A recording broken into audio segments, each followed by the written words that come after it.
Hello everyone and welcome back to the Common Sense Crypto channel. As with you always, this is Rich doing another video today on XRP. So I hope you're all having a wonderful day today wherever you are in this great world. We're gonna talk about XRP. And once again, this is the 1-day chart. We're sitting here just above 58 cents. There was literally no price movement for XRP today. We moved within a penny. And hopefully today is going to be much bigger based on this right here. At 2:30 p.m. today, Jerome Powell is going to have an FOMC press conference. And everyone is expecting him to cut rates.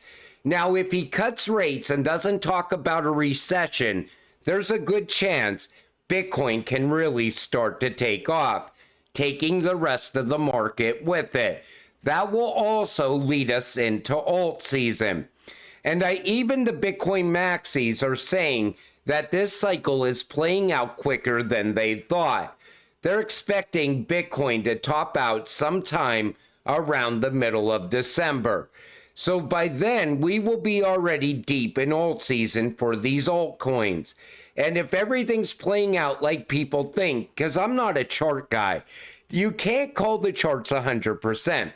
You could get a good idea on where the chart is going, but you can't call it 100%. But if you go by what a lot of them are saying, most likely we would be at an all-time high by December of this year for XRP. But again, nobody knows for sure. JP Morgan CEO Jamie Dimon said whether the Federal Reserve cuts interest rates by 25 or 50 basis points, the move is not going to be earth-shattering. And Jamie Dimon also believes that the Fed is going to cut rates. But they also believe that we are headed for a recession, which is not good. Because that would mean that we would see a run for crypto, but it wouldn't be an incredible run, is what I'm saying. This whole cycle is going to play out the way it plays out, one way or another. Breaking, XRP is on the path to becoming a global reserve asset. Institutions like the IMF and World Bank are exploring XRP for asset tokenization.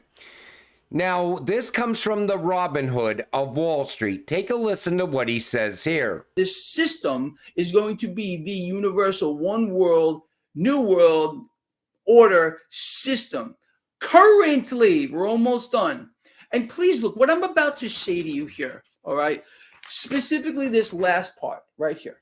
I want you to look into this yourself. Don't believe a thing. So I'm going to sum it up for you. What he's saying is the IMF, World Bank, and central banks will leverage XRP to tokenize, trade, and settle all assets. But that doesn't sound like a reserve currency. It sounds like a bridge currency, which is what XRP is. I think it will be the one world bridge currency. But the reason I say that is also because the new financial system is giving us a level playing field. Once the US dollar is no longer a world's reserve currency, no country will ever agree on a world's reserve currency ever again.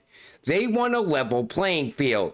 But when Russia sends money to China, they're going to want a trust layer in there. That's what XRP does. It works as a trust layer. It works as a world's bridge currency. And I still think that's the path we are on for XRP. Now, I do also believe that we are holding an elite cryptocurrency, a cryptocurrency that is seen by the elites as the future.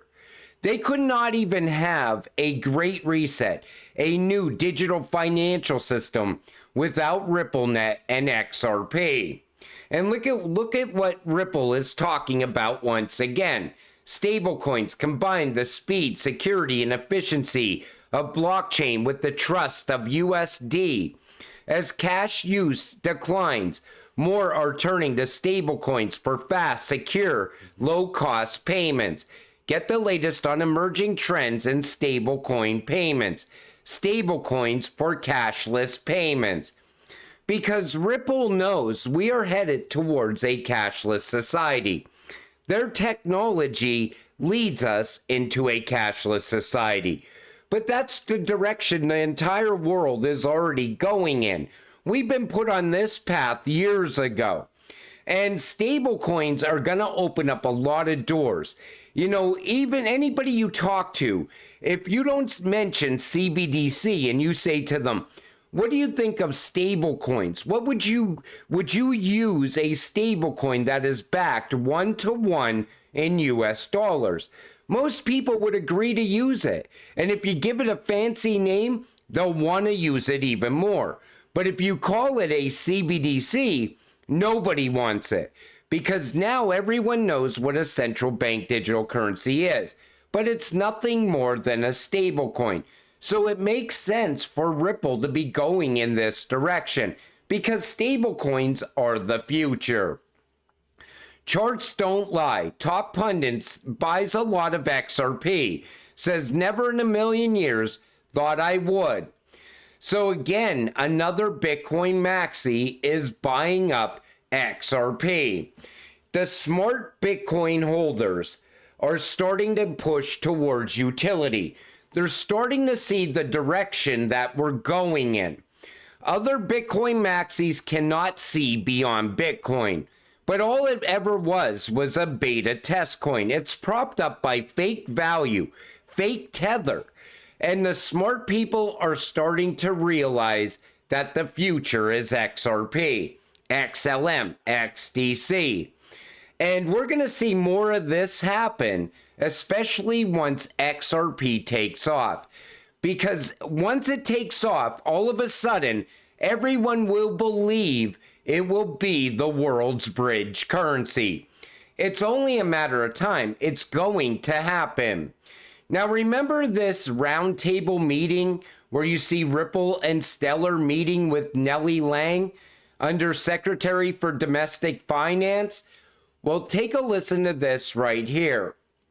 Our indicators suggest continued robust demand for Treasury securities, and the market remains the deepest and most liquid market in the world. This strength of the Treasury market is a privilege that allows the U.S. government to finance itself at a lower cost than it would otherwise. But it also comes with the responsibility to continue to ensure its resilience. For the past few years, Treasury and the financial regulators, consulting with industry, have made important changes to the market infrastructure. I believe these changes have made the Treasury market more transparent and more resilient, even as some work remains. And of course, we should expect the market will continue to evolve with new technologies and innovations, and that regulators will need to continue to address new risks while allowing for the benefits of innovations as they arise. So Treasury markets are now going over to blockchain. I wonder which chains they're going to use.